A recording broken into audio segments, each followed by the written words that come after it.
Hello everybody, and once again welcome back to Tech and AI YouTube channel. Today in this video I'm going to show you how you can create or open your FaceTune account, so make sure you follow my step till the end.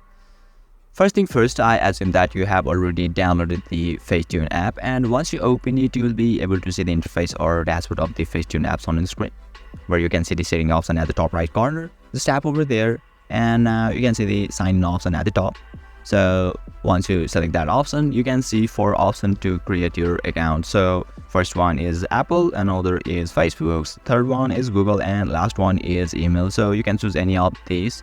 So let me choose Apple for now. Now click on continue and you'll be able to create or open your FaceTune account successfully. So basically this is how you can create your FaceTune account, and if you still encounter any issue during this process, feel free to leave a comment and I'll be happy to assist you.